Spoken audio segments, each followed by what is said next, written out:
సభాముఖంగా మేము అందరికీ ఏం చెప్తున్నాం అంటే let the law take its own course. ఎవరైతే దోషులు ఉన్నారో వాళ్ళకి శిక్ష పడాల్సిందే. మా ఉద్దేశం ఒకటే అధ్యక్ష,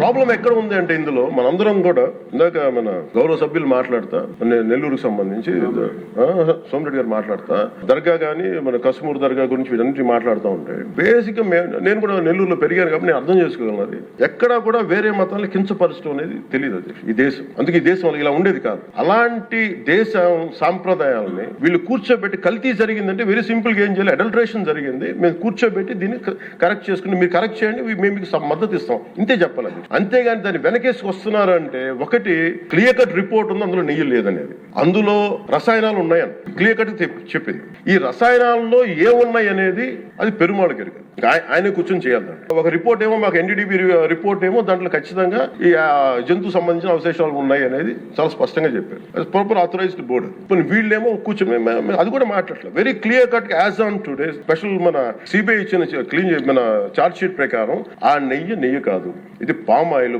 తో పాటు రసాయనాలు కలిపింది. దీన్ని కూర్చోబెట్టి వాళ్ళు ఇంత మాట్లాడుతున్నారంటే ఇది ఖచ్చితంగా ప్రజల మధ్యకి వెళ్ళాలి. దీని నుంచి లబ్ధి పొందేది ఏం లేదు ఇక్కడ. కానీ ఇది ఏంటంటే ఇది ధర్మానికి సంబంధించిన విషయం అధ్యక్ష.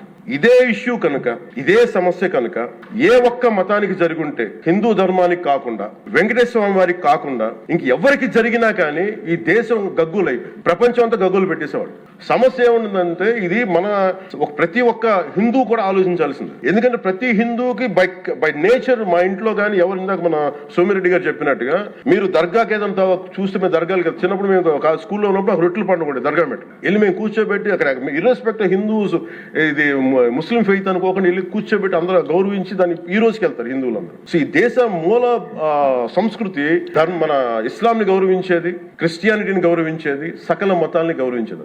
అలాంటిది హిందూ ధర్మానికి సంబంధించిన 7 కొండల వాడు కలియుగ వెంకటేశ్వరుడు. కలియుగ వెంకటేశ్వరుడు దైవం అనడానికి చాలా క్లియర్ కట్ ఉంది అది. ఎందుకంటే కలియుగంలో జరిగింది ఆయనే దీనికి ఆధార పురుషుడు, మూల పురుషుడు. అలాంటి ఆయనకి పెట్టే ప్రసాదానికి ఇంత అపవిత్రం చేసిన తర్వాత వీళ్ళు ఏమి కూర్చొని దాన్ని మా తప్పు లేకుండా లేదన్నట్టుగా మాట్లాడుతుంటే వీళ్ళకి నాకు ఏం మాట్లాడాలో తెలియదు. దీనికి ఒక్కటి కూడా ప్రజలకు తెలియజేయాల్సింది ఏంటంటే అధ్యక్ష, ఇదే వేరే ఇస్లాంకి జరిగిన, క్రిస్టియానిటీకి జరిగిన, జీసస్ క్రైస్ట్ కి జరిగిన, మహమ్మద్ ప్రవక్తకి జరిగిన, అల్లాకి జరిగిన ఇలా ఉండేది కదా. వాళ్ళు ఆ రోజు మన కౌన్సిల్ లో కూడా అలా పటాలు తీసుకొచ్చేవాళ్ళు వేరే ఏ దేవత అయితే. బికాజ్ ఇది హిందువులు కాబట్టి వీళ్ళ కులాలతో ముక్కలుగా అయిపోయి ఉంటారు కాబట్టి హిందువులు తమ మతాలని ఎడాపెడా వీళ్ళు జోకులు వేసుకోగలరు కాబట్టి దీనికి సీరియస్నెస్ లేదు అధ్యక్ష. Before blaming anybody else, every Hindu has to take a responsibility for this.